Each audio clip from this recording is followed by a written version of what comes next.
Have you ever stopped to think why some people seem to bend reality in their favor while others keep struggling no matter how hard they try, even when they appear to have access to the same opportunities, the same resources, and the same starting point, yet somehow end up living completely different lives that feel like they exist in entirely separate worlds? Why is it that two people can walk through the same environment, face the same challenges, and still produce radically different outcomes, as if one is moving with the current of reality while the other is constantly fighting against it, without ever understanding why things don't seem to work? What if I told you that there's a book, one that has been hidden, ignored, dismissed, and even labeled as dangerous by many, that explains exactly how this invisible mechanism works and why certain individuals seem to naturally align themselves with success, while others unknowingly block their own path? And no, this isn't fiction or fantasy or some exaggerated story created to entertain or inspire without substance, because what we're talking about here touches something much deeper, something that directly influences the way your life unfolds, whether you are aware of it or not. This is real, and once you truly understand what this idea represents and how it operates beneath the surface of your everyday thoughts and actions, you won't be able to look at reality the same way ever again, because the illusion of randomness will begin to collapse right in front of you. Because the truth is that reality isn't as solid, fixed, or permanent as you have been led to believe throughout your life. And what you perceive as concrete and unchangeable is often far more flexible and responsive than it appears on the surface. It's not fixed in the way most people assume, and it's not locked into a single version that you are forced to accept without question, because there are layers to it that respond to something most people completely overlook. And most people are living inside a version of reality that they didn't consciously choose, but instead gradually accepted through repetition, conditioning, and unconscious patterns that shape their expectations over time. But a small group of people operate differently, even if they don't always consciously understand what they're doing, because they seem to interact with reality in a way that produces different results. They understand, whether intuitively or deliberately, that reality can be influenced, shaped, directed, and in a sense guided towards specific outcomes that align with their internal state.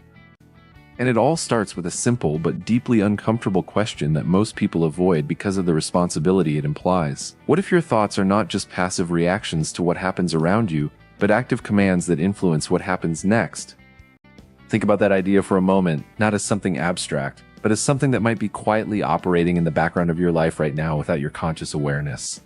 What if every belief you hold, every expectation you carry, and every assumption you repeat internally is subtly shaping what shows up in your life, influencing the opportunities you notice, the decisions you make, and the actions you take? It might sound crazy at first, or even unrealistic, especially if you've never considered the possibility that your internal world plays such a direct role in your external experiences.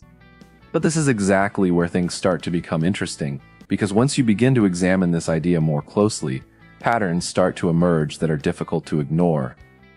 There is a book that explores this concept in depth, not in a vague or superficial way, but by presenting a structured perspective that connects your thoughts, your perception, and your results in a very specific way. This book doesn't just talk about positive thinking in the way most people understand it, but instead introduces a system, a framework, and a method for understanding how internal alignment influences external outcomes. And that is precisely why it became controversial and was considered dangerous by some, because if people truly understood and applied these ideas, it would fundamentally change how they see themselves and the world around them. Let's break this down in a way that makes it easier to see.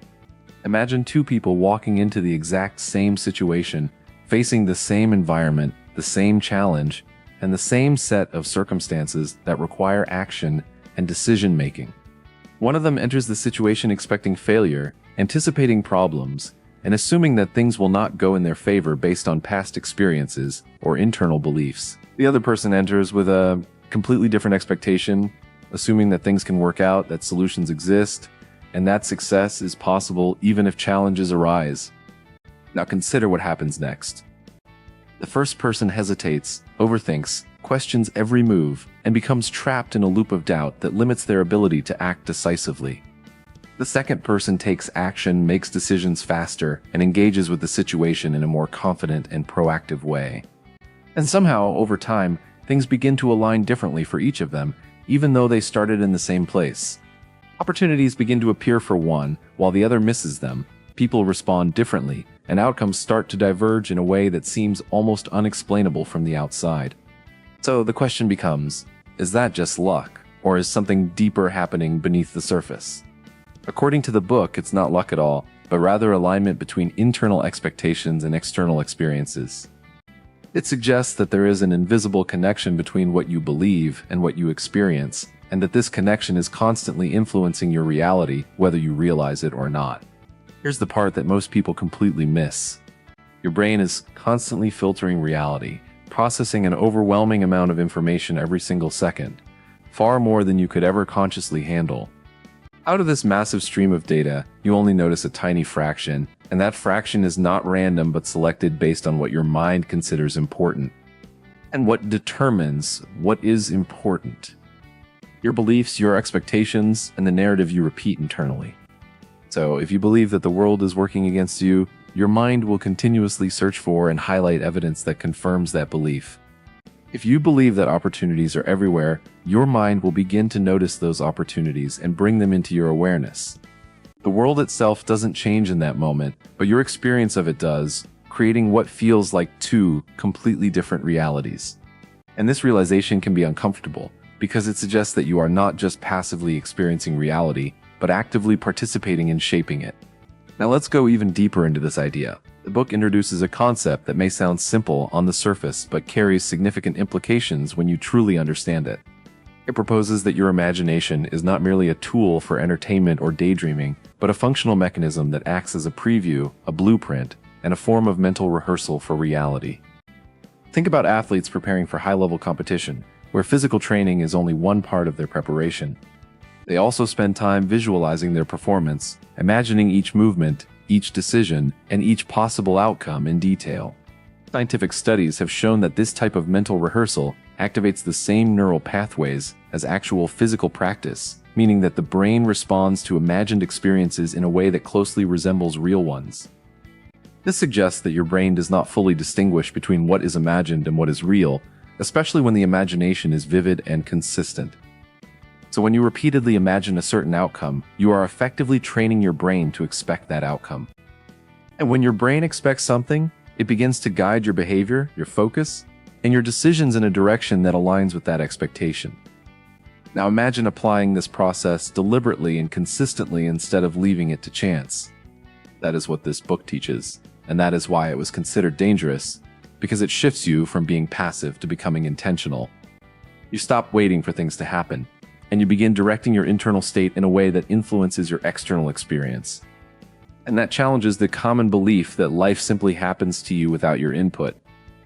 Instead, it suggests that you have more influence than you've been led to believe, but that influence comes with responsibility.